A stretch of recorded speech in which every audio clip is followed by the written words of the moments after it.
الحمد لله رب العالمين والصلاة والسلام على أشرف الأنبياء والمرسلين وعلى آله وصحبه أجمعين أما بعد أعوذ بالله من الشيطان الرجيم بسم الله الرحمن الرحيم رب اشرح لي صدري ويسر لي أمري واحلل عقدة من لساني يفقهوا قولي السلام عليكم ورحمة الله وبركاته. Today inshallah we will continue with our series of the Quranic miracles. I want to highlight a couple of different examples throughout the various chapters of the Quran, and these are all under the theme of distance, right? So Allah subhanahu wa ta'ala gives some amazing miracles in the Quran regarding distance and how it's measured. So before we actually go into the examples, just to give a little bit of a primer, the form of measuring distance that we have today, the metric system, for example, which is used more in Europe, and miles is what is used in the United States more commonly. These are relatively new forms of measurement. So the metric system was actually invented in the late 1700s. Miles started being used in the United States in the 1900s. So relatively new concepts. In ancient times, they had different units to measure distance. They had what was known as the cubit. And this is actually a unit that was mentioned in the Quran as well. Allah subhanahu wa ta'ala says in Surah Al-Haqqa, this is the 29th juz of the Quran, chapter 69, verse 32. Allah subhanahu wa ta'ala says, أعوذ بالله من الشيطان الرجيم ثم في سلسلة ذرعها 70 ذراعا فاسلكوه. That then in a chain which length is 70 cubits, tie him up. So there's a chain here that's being described as 70 cubits in length. Okay, and what a cubit was, we actually have that information even to this day. So we can convert it into the more common units that we have in today's society. So if you do that, if you actually convert 70 cubits into meters, what you end up with is 32 meters. So 72 cubits is equivalent, 70 cubits is equivalent to 32 meters. And subhanAllah, what was the ayah number that I mentioned for this surah?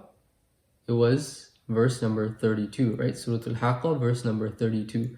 So in an ayah where Allah subhanahu wa ta'ala is saying that something is measured 70 cubits, we know today that it's equivalent to 32 meters, and that is the exact ayah number of this verse, subhanAllah.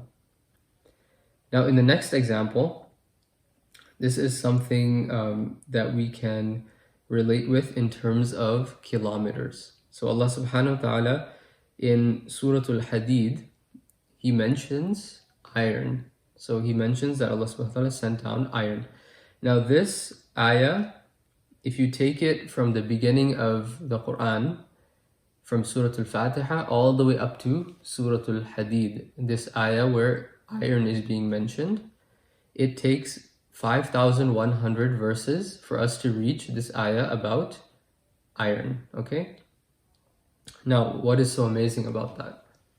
So it turns out that the core of the earth is actually made up of solid iron, right? So we have the outer surface of the earth, and the core, the most inner part of the earth, is made up of solid iron. Now, what is the distance from the top of the earth, the surface of the earth, to reach that iron core? In the encyclopedia, the famous Encyclopedia Britannica, it's mentioned that to get to the surface, from the surface of the earth to the iron core inside of earth, it is exactly 5,100 kilometers. So what was the number of ayahs it took to get to the iron in the Quran? It was 5,100, which is exactly the same in terms of kilometers that it takes to get from the surface of the earth to the iron core. SubhanAllah. Now in the last example, this is describing distance in miles. So Allah subhanahu wa ta'ala mentions the sacred mosque, Masjid al-Haram, in the 10th juz of the Quran, Surah Tawbah, verse number 28. Allah subhanahu wa ta'ala mentions Masjid al-Haram. Ya ayyuha alladhina amanu innama al-mushrikuna najasun fala yaqrabu al-masjid al-haram, right? And in another part of the Quran, in the 15th juz, Surah Al-Isra, this is chapter 17, the first verse, Allah subhanahu wa ta'ala mentions Masjid al-Aqsa. He says, Subhanalladhi asra bi'abdihi laylan min al-masjid al-harami ila al-masjid al-Aqsa. So the first place where Masjid al-Haram is mentioned is in the 10th juz in Surah Al-Tawbah. And the place where Masjid al-Aqsa is mentioned is in Surah Al-Isra. Now, if you look at the distance in terms of verse numbers, the number of verses that are separating these two ayat, the actual number is 767 verses. Okay, so from this point to that point, where it's Masjid al-Haram to Masjid al-Aqsa, 767 verses. Now, if you take the coordinates of the Kaaba and you take the coordinates of Masjid al-Aqsa and you measure the distance between these two coordinates, guess how many miles separates them? 767 miles. So subhanAllah, the same number of verses is the actual distance in miles that separates Masjid al-Haram and Masjid al-Aqsa.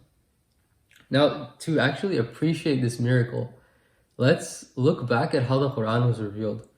The Quran was not revealed as a book. It was revealed as an oral tradition, right? It was revealed as verses that were recited to the Prophet ﷺ. And this concept of ayah number did not exist until the actual Quran was compiled into a book. So that makes it even more amazing that these ayat numbers are so precise with, the distances that I just mentioned previously. But the Quran wasn't even revealed as a book with specific ayah numbers. The ayah numbers came after. But Allah subhanahu wa ta'ala, in His infinite wisdom, He knew exactly which ayah was what. And these coincidences between the ayahs and the distances that I mentioned. And we know that these are actually not coincidences. These are miracles that Allah subhanahu wa ta'ala intended with His infinite wisdom. So these were some examples of distance and the miraculous ways that Allah subhanahu wa ta'ala described distance in the Quran. I ask Allah subhanahu wa ta'ala that He allow us to continue our study of the Quran and to internalize these miracles and use them as a way for us to increase our iman. وآخر دعوانا عن الحمد لله رب العالمين والسلام عليكم ورحمة الله وبركاته.